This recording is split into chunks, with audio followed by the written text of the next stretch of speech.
The son spends all day just playing games. He's hailed as the shooting god by online communities. But his father disapproves. He tells his son to go out and make friends. Unexpectedly, the son challenges him to a duel. Let's play a real-life game. If you win, Dad, I'll listen to whatever you say from now on. But the son has no idea how terrifying his dad really is. Before he even sees his dad, he gets hit. Game over. The father's name is Dan. He used to be a top assassin feared by everyone. But tired of killing, he retired and built a happy family with his wife Jessica. Although Dan loves his family dearly, Jessica sees him as useless. During the day, he works at a used car lot and takes care of the kids at night. One day, Dan and his wife go to an amusement park for their anniversary. While they're kissing, some thugs take a picture of them.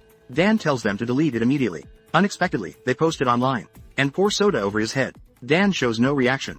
Jessica hopes he'll stand up for himself this time and show his manliness. But Dan thinks it's better to tolerate. Every time this happens, Jessica feels extremely disappointed. She heads to the gym to take her frustration out on a punching bag. Later that night, Dan hugs her and tries to explain, saying he wanted to punch him then and there. But Jessica just laughs, dismissing his words. After all, to her, he's just an honest man. But little does she know, the husband by her side for 18 years is actually a professional assassin.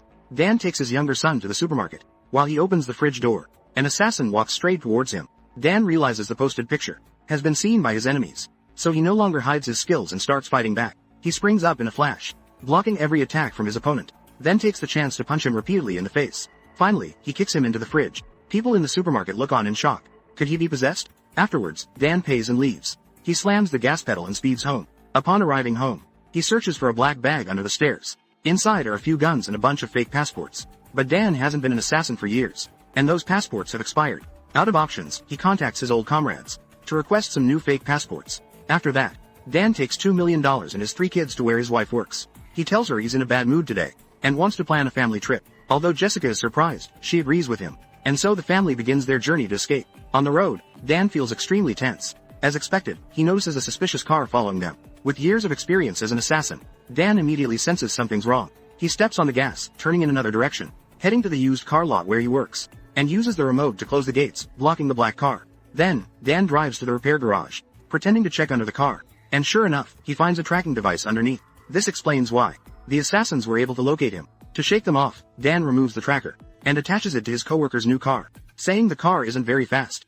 It's just an old car after all. Hearing this, his coworker wants to prove him wrong and floors it, speeding away. The assassins notice the tracker and immediately follow. Dan resumes driving with his family. Meanwhile, their enemy McCaffrey gets the news and heads to Dan's house, but finds no one home. He is furious and orders a hacker to use the network to locate the family, but they seem to have disappeared. No spending history, no social connections. McCaffrey suspects Dan prepared in advance. He might avoid using phones, but can't hide his family or switch cars without reason. So, McCaffrey orders his men to pursue that car with full force. Meanwhile, Dan drives all day and finds an isolated motel, planning for the family to rest there overnight and figure things out in the morning. But after settling in, he sees his son taking pictures with fans. His son is famous online, with 10 million followers, practically a spy for the enemy. Dan changes the travel plans that very night.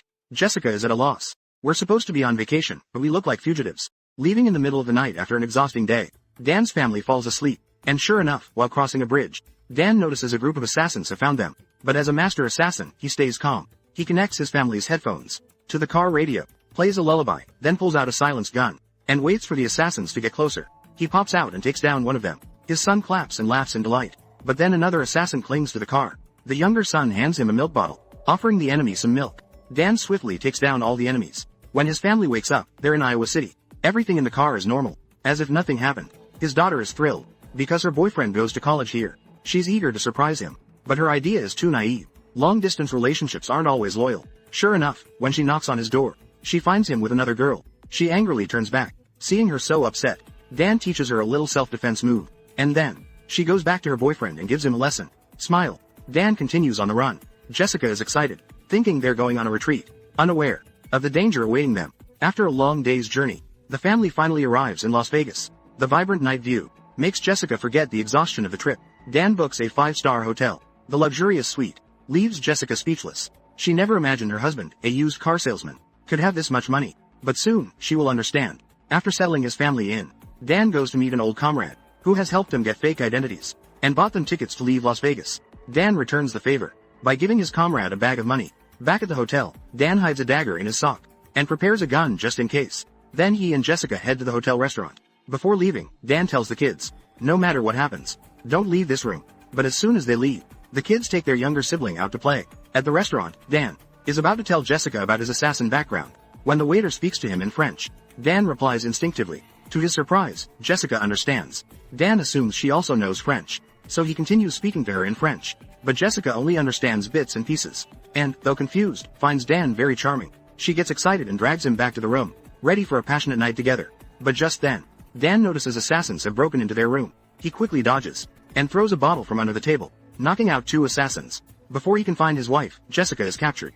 Dan has no choice but to put down his gun, trying to distract the assassin with conversation. Then, when the assassin lets his guard down, Dan throws his dagger, killing the assassin instantly. Jessica is stunned, but now isn't the time for explanations. They set off to find the kids. Meanwhile, their son is in a gaming competition, live streaming and winning. Seeing his parents arrive, he's about to boast. But Dan isn't in the mood to listen. Now is not the time for games, he declares, standing in front of his family, and reveals that he is an assassin. No one believes him. He got bullied by a thug, yet he claims to be an assassin. At that moment, McCaffrey's henchmen show up. Dan quickly ushers his family into the casino, then sends them off to hide, while he steps out to confront the enemies. Seeing the assassin get shot, his son starts vomiting at the sight. Jessica reassures him, saying he'll get used to it, as she also threw up the first time she saw it. After escaping the danger, Dan recounts his life story. He was actually part of the US Special Forces. He was so skilled that a military assassin organization targeted him. Eventually, he joined this organization and became their top asset, taking down people who watch movie summaries without giving a like. His son asks how many people he's killed. Dan says probably over 100. The son is stunned. I thought you were a coward, Dad, but at least a good guy. Now, you're just a serial killer. Dan quickly explains that the people he assassinated were all bad, but later, the organization saw them as mercenaries. So Dan decided to walk away. He then tells his family that he prepared fake passports, so they could start a new life in Iowa. But no one agrees to his plan. The next morning, Jessica and the kids prepare to head home. Dan advises against it, warning that assassins might be waiting there. But she doesn't listen, since she's already called her boxing coach, Gwen, to pick her up. However, as soon as she arrives at the airport, she senses something is off. Gwen has a private jet? Jessica tries to refuse, but it's too late. She and the kids board the plane. Gwen tells her a story. Once, she loved a man for years. She thought he was the missing piece of her life. But in the end, he left everything behind and married a stranger. So, she did everything she could to get close to that woman, to see what she had that she didn't. Jessica realizes what Gwen is implying, and tries to find an excuse to leave. But then, McCaffrey appears, blocking her path. It turns out they're partners. McCaffrey is actually the leader of the assassin organization. Dan then gets a call from McCaffrey. If you want to see your family again, come meet me alone in 30 minutes. Following McCaffrey's directions, Dan arrives at an abandoned building. McCaffrey's men surround him. They tie him up, and bring him before McCaffrey. But as soon as they meet, McCaffrey unexpectedly embraces him, revealing he's Dan's biological father. He was the one who led Dan into the assassin's path. The son is bewildered. His dad is an assassin, and his grandfather is the head of an assassin syndicate. This is insane, because Dan left the organization on his own.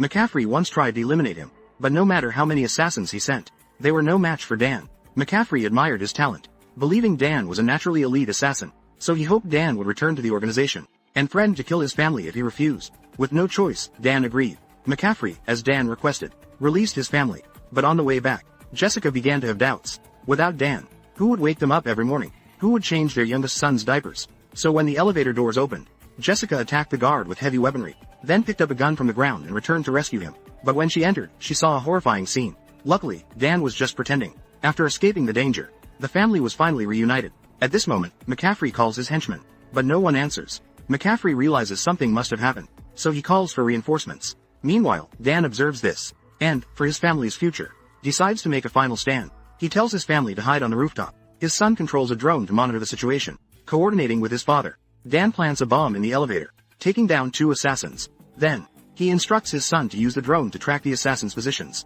while Dan handles close combat. Father and son work together flawlessly, quickly defeating the enemies. Seeing this, McCaffrey feels something ominous. He quickly calls Gwen to wake her up, ordering her to capture the drone operator. Then, McCaffrey orders his men to focus all their firepower on Dan. Not a very fatherly approach. Meanwhile, Gwen makes her way to the rooftop. The 2 women clash fiercely, but Gwen, as Jessica's trainer, anticipates Jessica's every move. Soon, Jessica becomes too exhausted to fight back, yet she still fights to hold Gwen off. Meanwhile, her son continues updating his father on the situation. By now, McCaffrey's assassins have mostly been defeated by Dan, but his family remains in danger. Jessica is thrown over the railing by Gwen, seemingly ending her role. Jessica throws a spear, piercing Gwen. Though Dan's family is temporarily safe, Dan is cornered by McCaffrey, out of bullets. as McCaffrey is about to kill him.